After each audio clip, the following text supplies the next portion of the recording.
Hello friends, welcome to Sunitha kitchen. ఈరోజు మన ఛానల్లో పాలక్ టమాటో కర్రీని సింపుల్గా ఎలా తయారు చేసుకోవాలో చూసేద్దాము. టేస్ట్ చాలా బాగుంటుందండి.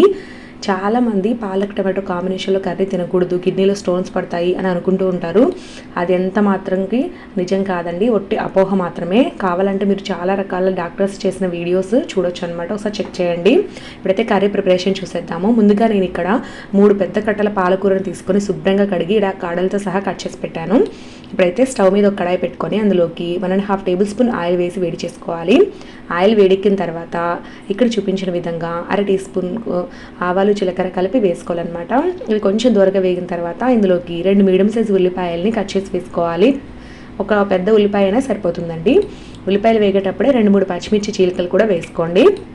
ఆ తర్వాత ఉల్లిపాయలు కాస్త బాగా వేగుతాయి కదా, అప్పుడు ఫ్రెష్గా నూరుకున్న అల్లం వెల్లుల్లి పేస్ట్ 1 టీ స్పూన్ వేసుకోవాలన్నమాట.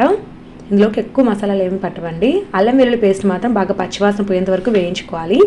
ఆ తర్వాత 1/2 టీ స్పూన్ పసుపు వేసుకొని బాగా కలుపుకుందాము. తాలింపులో ఎప్పుడైనా పసుపు వేస్తే బాగా కలుస్తుందండి, అది గుర్తు పెట్టుకోండి.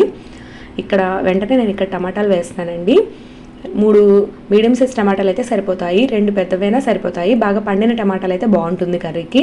టమాటాలు వేసి ఇలా చక్కగా కలుపుకున్న తర్వాత వెంటనే కారం, రుచికి సరిపడా ఉప్పు వేసుకోవాలి. ఇలాంటి ఆకుకూరలు చేసుకునేటప్పుడు కారం ఉప్పు కాస్త తక్కువే వేసుకోవాలండి, ఎక్కువ పట్టవు కూడా.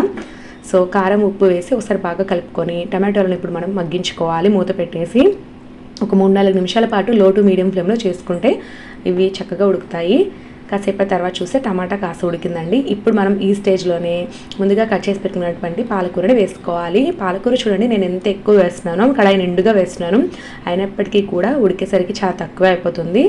సో రెగ్యులర్గా మనం పాలకూరే కాదండి, ఎటువంటి ఆకుకూరైనా రోజుకొక ఆకుకూరైనా కూడా తినాలని డాక్టర్స్ అందరూ కూడా చెప్తూ ఉన్నారు. హెల్త్ కూడా చాలా మంచిదండి. పాలకూరలో చూడండి, నేను కలుపుతూ ఉంటేనే వాటర్ ఏ విధంగా వస్తుందో. సో మనం ఎక్స్ట్రాగా ఏ వాటర్ యాడ్ చేయాల్సిన అవసరం లేదనమాట కర్రీకి.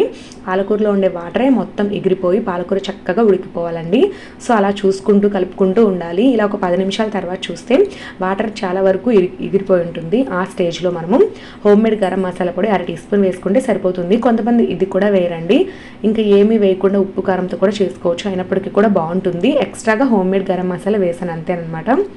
మసాలా వేసిన తర్వాత ఇంకొక 3-4 నిమిషాల పాటు ఇలాగే కుక్ చేసుకుంటే వాటర్ ఇంకాస్త మరుగుతుంది చూడండి, అంటే ఇంకాస్త దగ్గర పడింది. ఇక ఈ స్టేజ్లో కొంచెం కొత్తిమీరని సన్నగా తరిగి వేసుకొని ఒకసారి కలుపుకొని ఇంకొక 2 నిమిషాలు కుక్ చేసుకుంటే ఈ కొత్తిమీర ఫ్లేవర్ కూడా కర్రీకి సరిపోతుంది అనమాట. సో 2 నిమిషాల తర్వాత స్టవ్ ఆఫ్ చేసేసుకుందాము. ఇలా థిక్గా తయారైన చూడండి. స్టవ్ ఆఫ్ చేసుకున్న తర్వాత ఇంకొంచెం థిక్ అవుతుందన్నమాట. సో సరిపోతుందండి మనకి తినడానికి. ఈ కర్రీ వచ్చేసి వేడివేడి అన్నంలోకి అద్భుతంగా ఉంటుంది. అలాగే కాదండి, చపాతీ, పుల్కా, రోటీలో కూడా సూపర్గా ఉంటుందన్నమాట. ఖచ్చితంగా ట్రై చేయండి. వీడియో నచ్చినట్లయితే వీడియోని లైక్ చేసి మీ ఫ్రెండ్స్ అండ్ రిలేటివ్స్కి వీడియోని షేర్ చేయండి. Thank you for watching.